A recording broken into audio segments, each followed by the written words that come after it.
Hi viewers, welcome back to NISHANA'S recipe notes. ഇന്ന് നമുക്ക് carrot milk shake എങ്ങനെ തയ്യാറാക്കാമെന്ന് നോക്കാം.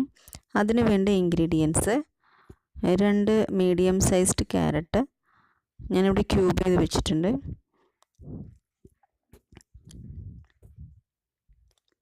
3 ടേബിൾ സ്പൂൺ പഞ്ചസാര,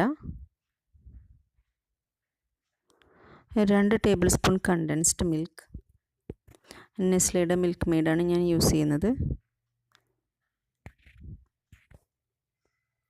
1 ടീസ്പൂൺ വാനില എസൻസ്,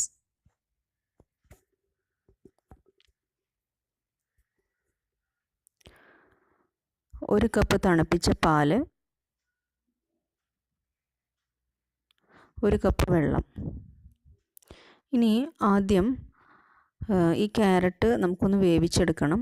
അതിനുവേണ്ടി ഞാനൊരു പ്രഷർ കുക്കറിൽ കുറച്ച് വെള്ളവും ചേർത്ത് ഒന്ന് അടുപ്പത്ത് വെച്ചിട്ടുണ്ട്. ഇതിപ്പം നന്നായി വെന്ത് കിട്ടിയിട്ടുണ്ട്. ഇനി ഈ ബോയിൽഡ് ക്യാരറ്റ് നമുക്ക് ഒരു മിക്സിയുടെ ജാറിലോട്ട് മാറ്റാം.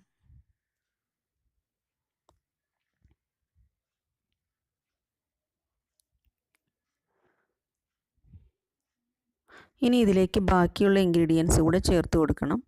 ആദ്യം നമുക്ക് പാൽ ആഡ് ചെയ്യാം.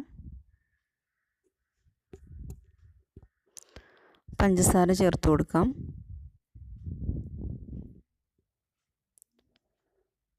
കണ്ടൻസ്ഡ് മിൽക്ക് കൂടെ ചേർത്ത് കൊടുക്കാം. ഇനി ഇതെല്ലാം കൂടെ നന്നായിട്ടൊന്ന് ബ്ലെൻഡ് ചെയ്തെടുക്കാം. ഇപ്പം നന്നായി അരഞ്ഞ് കിട്ടിയിട്ടുണ്ട് ഇത്. ഇനി ഇത് നമുക്ക് ഒരു ജാറിലോട്ട് മാറ്റാം. ഇനി ഇതിലേക്ക് വാനില എസൻസ് ചേർത്ത് കൊടുക്കാം. വെള്ളം ചേർത്ത് കൊടുക്കുക. നന്നായി മിക്സ് ചെയ്യുക. ഇനി ഇത് കുറച്ചുകൂടെ ഡൈലൂട്ട് ചെയ്യണം എന്നുള്ളവർക്ക് കുറച്ചുകൂടെ വെള്ളം ആഡ് ചെയ്തിട്ട് ഡൈലൂട്ട് ചെയ്യാം.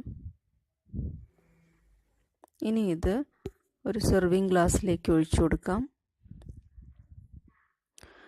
നമുക്ക് ഇഫ്താർ പാർട്ടികളിലൊക്കെ സെർവ് ചെയ്യാൻ പറ്റുന്ന ഒരു മിൽക്ക് ഷേക്കാണിത്. എല്ലാവരും ട്രൈ ചെയ്ത് നോക്കാം. ഇനി ഇത് നമുക്ക് കുറച്ച് ഗ്രേറ്റഡ് ക്യാരറ്റ് വെച്ചിട്ടൊന്ന് ഗാർണിഷ് ചെയ്യാം. നമ്മുടെ ക്യാരറ്റ് മിൽക്ക് ഷേക്ക് റെഡി ആയിട്ടുണ്ട്. Thanks for watching this video. Please give your suggestions in the comment box. And if you like this video, give a thumbs up, share it, and subscribe my channel.